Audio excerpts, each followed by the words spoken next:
Dustin is our CFO. I don't really know what that means, but he's smart.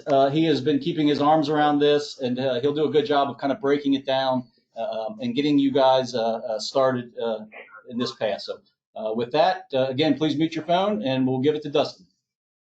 I don't know where the mute's at. I don't know where the mute's at. Thanks, Josh. We, as Josh said, we've got, well, first off, hopefully you've got a document in front of you that was on the invite that when you registered for this, that's the document that we'll be walking through for this webinar.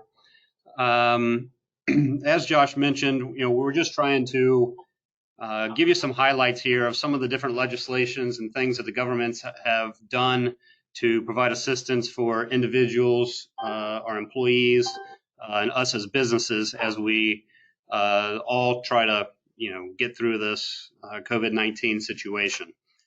This is not intended to be an exhaustive list at all. So there's stuff in these legislation that we're not going to necessarily bring up or talk about today.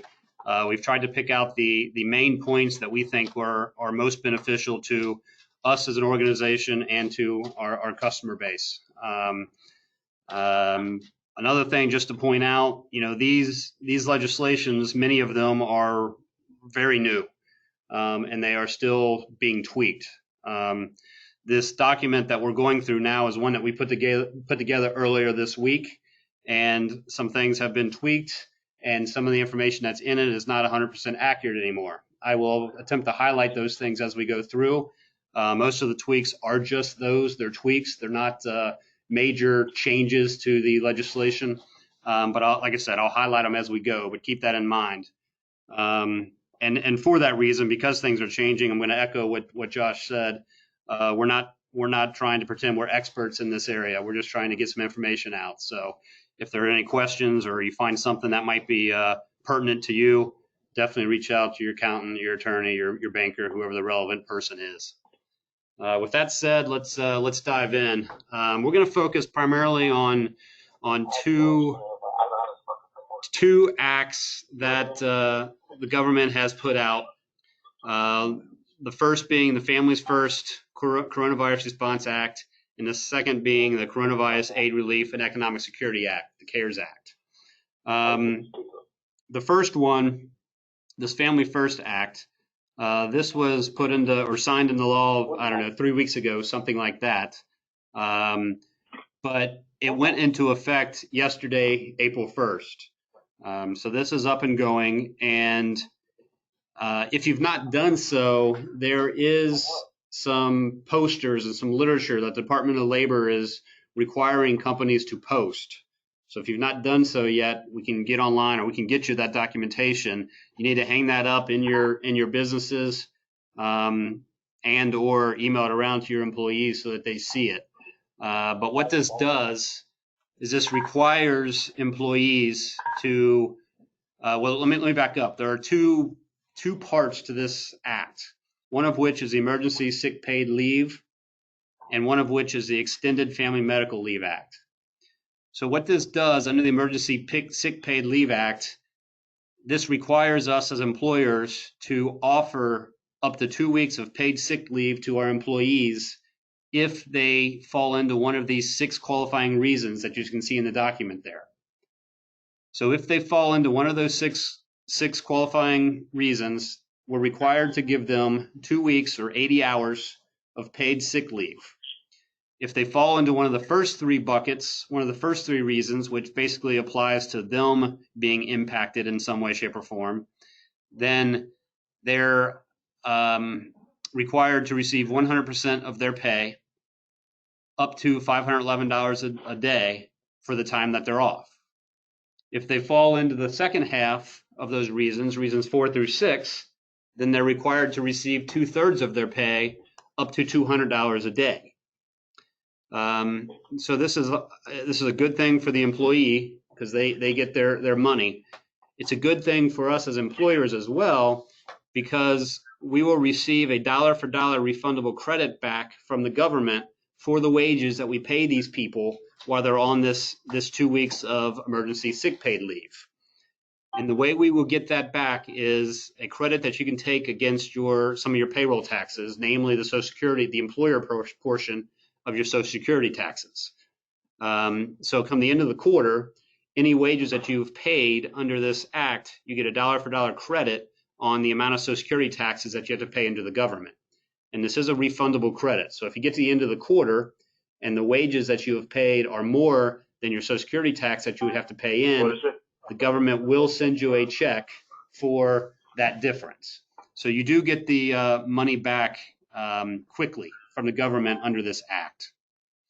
The second part of this act, the Extended Family Medical Leave Act, is really only applies to employees who fall under the fifth qualifying reason, which is the employee is caring for his or her child whose school or daycare is closed. If we have employees that applies to, then their 2/3 pay up to $200 a day is extended for an additional 10 weeks. So it's the exact same thing. It's just for 10 more weeks. We would be required to pay them at 2/3 of their pay, and then you would have refundable credits against your Social Security that you would get that money back at the end of each quarter. So that is the Family First Act. Hold on a minute. Somebody needs to mute their phone. We keep hearing static. Mute your phone, people. Thanks for that reminder. If you can mute your phone, that would be a good thing to do, so everybody can hear. The second part that we wanted to talk through today is the CARES Act. And this is the act that the president just signed into law on Friday. And there are many pieces to this act. This is the act that you've probably heard of individuals getting rebate money up to $1,200 per adult, all that good stuff. That's a part of this act. Parts of this act make it, they remove some of the barriers for employees to access the retirement funds. So there's a number of pieces to this act. We're not going to talk about all of them here. We're going to highlight a few that may or may not be applicable to this group. One thing I did want to comment on that's not on the document are the unemployment enhancements that have been made under the CARES Act. If you're in a situation now or find yourself in a situation in a not too distant future where you're having to lay off some employees, there are some enhancements that they can get through this CARES Act. Namely, generally when people go on unemployment, there's a 1-week waive period where they don't get paid. That has been removed. So if people have to go on unemployment, they'll get paid from day one that they're on unemployment. Also, usually when you're on unemployment, in order to continue to receive funds, you have to be actively seeking work. That requirement has been waived under the CARES Act, or actually been waived by the states. So that you don't have to be actively seeking work for the first 45 days that you're on unemployment.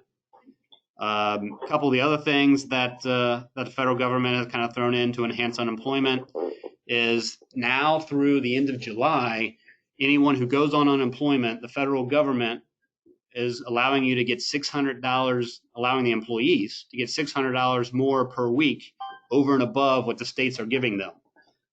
So this is a pretty good perk to the unemployment. Depending on your situation, it goes a long way to making the employee whole, or in some cases, possibly paying them more than what they were actually getting when they worked. The other part of this is unemployment benefits to the state generally run for 26 weeks. That is still true, but if employees need to be laid off and collecting unemployment for more than 26 weeks, the CARES Act provides this $600 a week for employees for additional 13 weeks.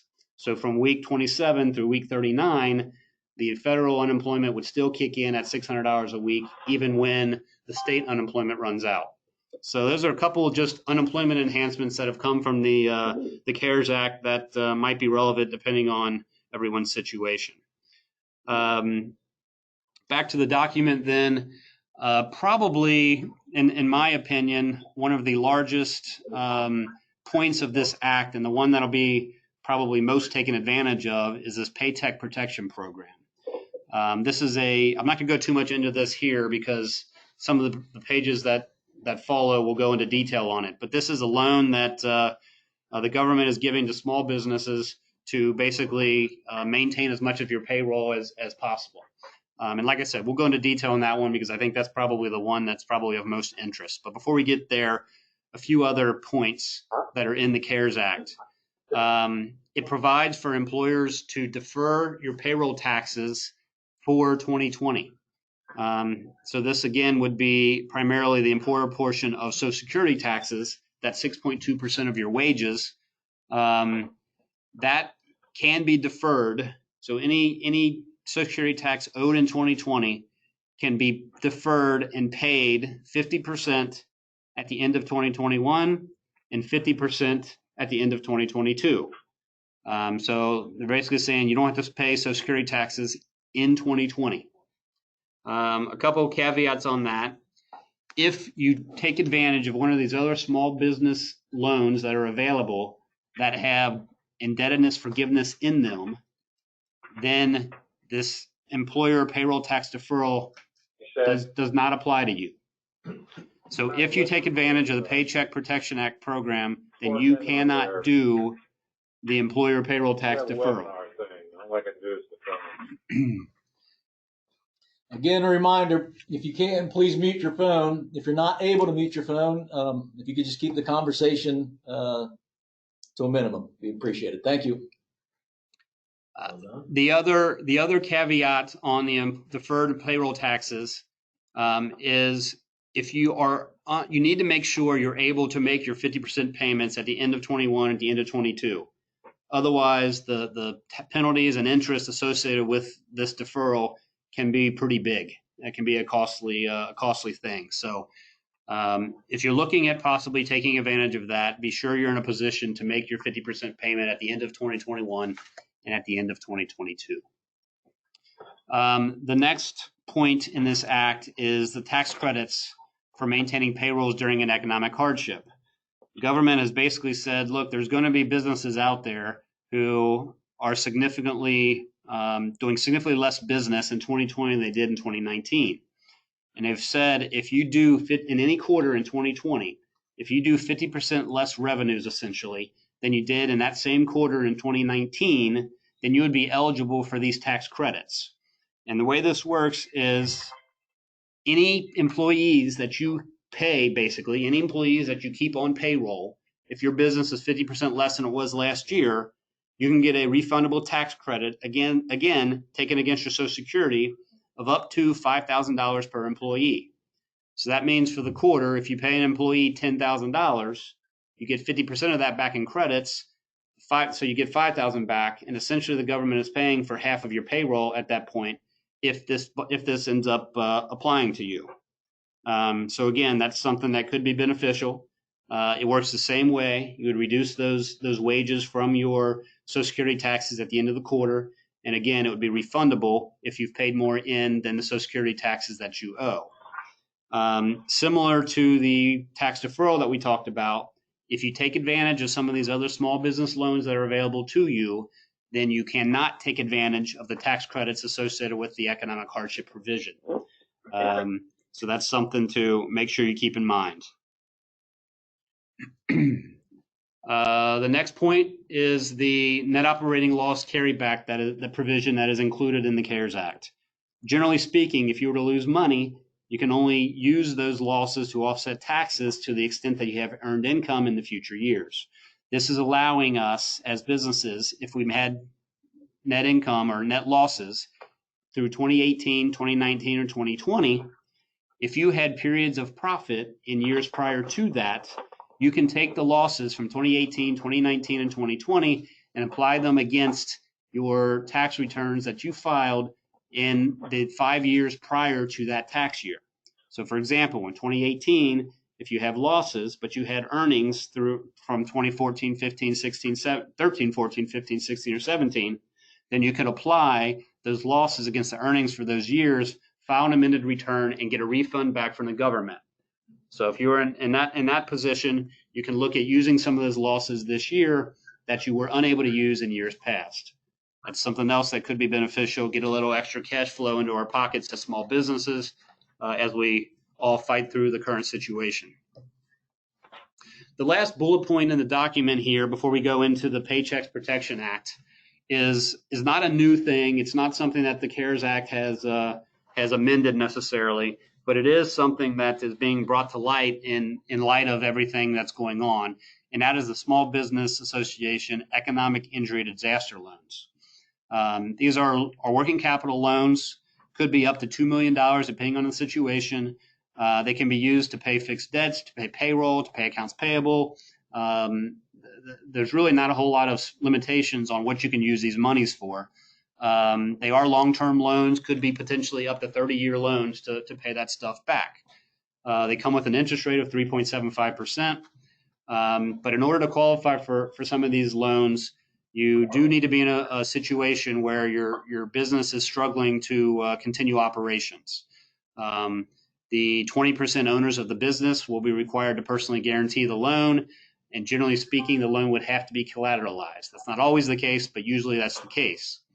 The business must be unable to meet its obligations as they mature, or basically keep ongoing operating expenses going.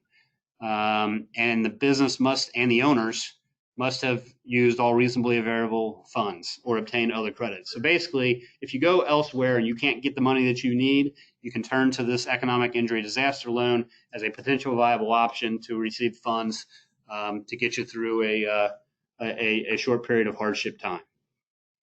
So that's something else that may be beneficial to employers depending on their situation.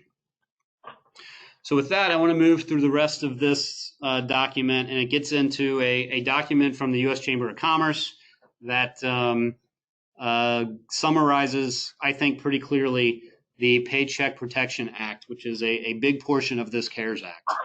The government has, as it says here, allocated approximately $350 billion to keep small businesses able to maintain business and specifically maintain their payrolls. They're 100% federally guaranteed, so there's no risk on the part of the lender. And an important part of this one is these loans could be forgiven. They turn effectively into a grant from the federal government to small businesses if certain criteria are met. So looking at this, who's eligible? Basically, you have to meet the definition of a small business per the CARES Act, and that essentially is 500 employees. If you're under 500 employees, essentially you're eligible to take out one of these loans. There are some other specific criteria, but for the vast majority of people, as long as you're under 500 employees, you're going to qualify. The other two basically things that lenders will be looking for is, were you a business as of February 15th, 2020? And do you have employees on payroll? Those are really the only two criteria they're going to look at. They're going to ask you as business owners to make some certain certifications that the coronavirus situation is negatively impacting you, and some other things like that. But in this current situation, they're certifications that the vast majority of businesses are going to be able to make. It's important too to note that these loans are available for independent contractors, sole proprietors, or self-employed individuals. So these can apply to you as well if you fall into one of those corporate structures. Getting into how much you can borrow, and this is where some of the literature that I have here is dated. The loans you can borrow up to 2.25 times your payroll costs. The documentation says 2.5. Earlier this week, it was 2.5. They've moved it down to 2.5 times. I'm sorry, 2.25 times of your payroll costs. Now, payroll costs are defined as wages that you pay to your employees, including, salary, bonus, commissions, paid time off, vacation leave, family leave, sick leave, any severance costs that you may have paid out to employees in the last 12 months,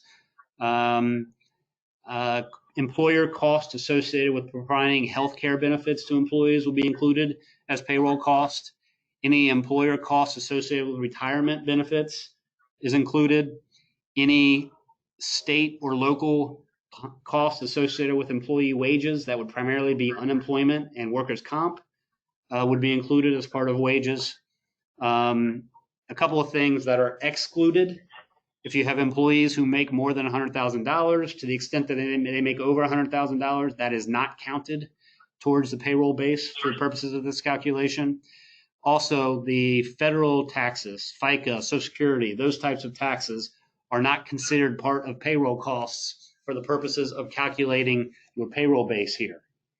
But once you gather that list of costs over the last 12 months, most businesses will take the full year 2019 as your baseline, divide that by 12 to determine what your average monthly payroll costs are, multiply it by 2.25, and you come up with basically the loan amount that you would be eligible to get under this loan program. So from there, you'll get a loan amount, you'll close your loan, and then from there, there's a portion of this loan that could be forgiven. Like I said, it can become effectively a grant to you. You will not be required to pay it back, and it will not be considered taxable income like most debt forgiveness is.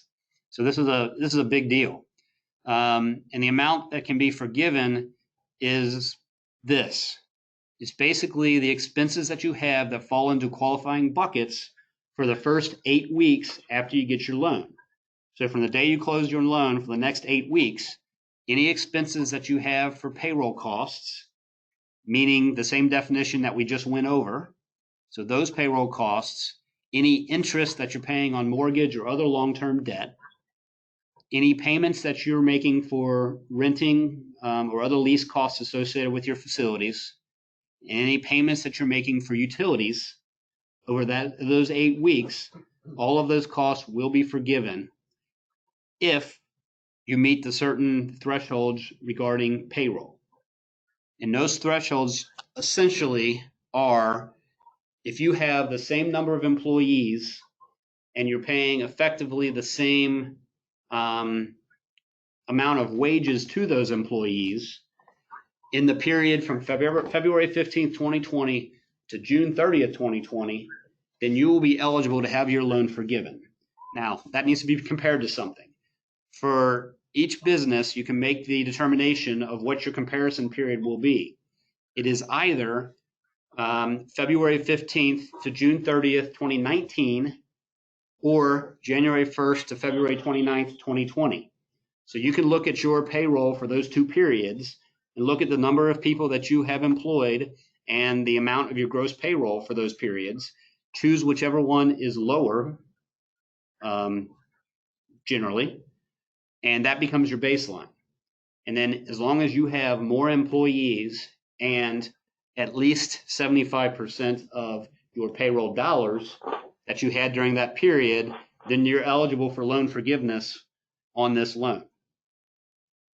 Again, you keep that level of payroll, then any of the expenses that you have for the 8 weeks after your loan that fall into those buckets that I mentioned would be forgiven and become a grant that you don't have to pay back and you don't have to pay tax on.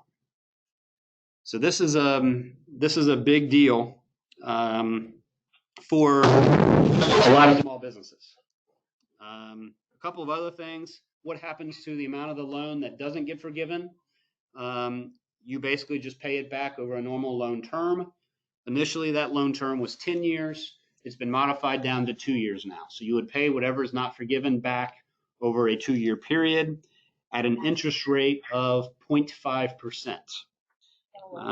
So the interest rate is very low. When they initially came out with this, the interest rate was 4%, but they have since reduced it to 0.5%. So 0.5% interest rate. So That's simple interest? Wow. So you'll get a loan. Any expenses you have in an 8-week period, that loan becomes forgiven. Any amount of the loan that is over and above that, you'll have to pay back over a 2-year period at 0.5% interest, and the loan payments are deferred for 6 months. So from the date of your loan, you won't pay anything back for 6 months. When you hit the 6-month mark, you'll start your regular payments for anything that has not been forgiven for the next 2 years. So it really is a program that would be beneficial to the vast majority of small businesses out there. So it's one that we would encourage you to look at, talk to your bank, see if it's something that could benefit you and something that you could be eligible for. The last page of the document that you have in there is kind of a timeline of when these things should kind of happen and go into get put into motion. As I said, this is a constantly changing thing, so some of the timelines on here are have been modified. The one I want to speak to primarily is this April 11th date that you see. That was the original date that the Small Business Association was required to release guidance for the rules on the Paycheck Protection Program that we just talked about. The government is now saying that applications will be available and lenders will be ready to start taking applications as soon as tomorrow for that program. We've talked to our bank, and I've talked to a couple other banks who have mentioned to me that they are skeptical that they will be ready to start taking applications tomorrow, but that everybody will be working over the weekend. And if it's not tomorrow, it's expected to be early next week that they will be ready to start taking applications. The banks are encouraging you to get in line early, get your application in early, because there is a financing cap on this of $350 billion nationwide. So once the government hits that $350 billion, theoretically, the spigot would shut off, assuming they don't do something to extend the program. So it might behoove you to get in early, get your application in early, if this program is something that you would find beneficial and that would apply to you. With that, that's basically what we were looking to go over. Again, we didn't go through every single detail of every one of these provisions. The intent here was to lay some things out in front of you that you might be able to take advantage of, and leave it up to you to see what works for you and what doesn't. Like Josh said earlier, if there's questions specifically for us, we'll take them through your territory manager, and we'll get back to you as soon as we can. This is all on your website. Go ahead, Josh. Yeah, we've attempted to take this webinar, and we are going to publish it. We will also revise the documentation that was in your original invite. We'll update that, and we'll also post that. I suspect we'll post it on our website and possibly on some of our social media. But we will communicate that as soon as we get it processed and put it together. Again, thank you all for sharing your time with us. We need you guys, and we're trying to get through this like you are, efficiently and as intact as we can. So we'll continue to work together, and thanks again for your time. Thank you. Thanks, guys. We'll talk to you later. Very nice. Good job.